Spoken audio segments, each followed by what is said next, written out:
ए भडव्या सरपंच, तुझी लायकी आहे का रे? छत्रपती शिवाजी महाराजांचा पुतळा बसवला त्या मुलीनी, तर तिचे कपडे फाडले आणि तिला मारहाण केली. 2 दिवसात त्याच जागेवरती छत्रपती शिवाजी महाराजांचा मोठा पुतळा ठेवला. आता खिडकीतून बघशील ना तरी पण तुला छत्रपती शिवाजी महाराजच दिसतील. मित्रांनो, ही घटना 19 फेब्रुवारी शिवजयंती दिवशी झालेली आहे. संध्याकाळी 7 वाजता छत्रपती शिवाजी महाराजांचा पुतळा काही समाजकंटक उचलत होते. त्याचा विरोध आम्ही केला 4-5 जण महिलांनी. तर त्यांच्या माणसांनी माझे कपडे फाडून मला मारून आणून, आमचा एकीचा पाय मोडलेला आहे, एकीचा हात मोडलेला आहे. तरी माझ्या सगळ्या मराठी समाज बांधवांना विनंती, तुमच्या बहिणीसाठी तुम्ही चिखल्यामध्ये यावे म्हणून लवकरात लवकर हात जोडून विनंती माझ्या सगळ्या भावांना. बुलढाणा येथील चिकोल हा गाव आहे.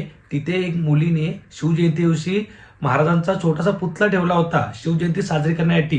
तर त्या गावातला सरपंच आहे आणि त्या गावातले 200-300 लोकही त्या पोरीला मारहाण केली आणि तिचे कपडे वगैरे फाडले. अजून 2 महिला होत्या, त्यांचे पाय तोडले आणि बारीक मुलीला गला दाबण्याचा प्रयत्न केला.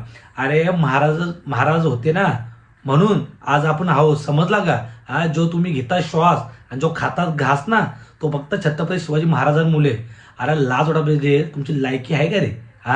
त्या बिचाऱ्या महिला तुम्ही कपडे फाडले, तिला मारहाण केली. मित्रांनो, यांच्यावरती गुन्हा दाखल व्हायला पाहिजे.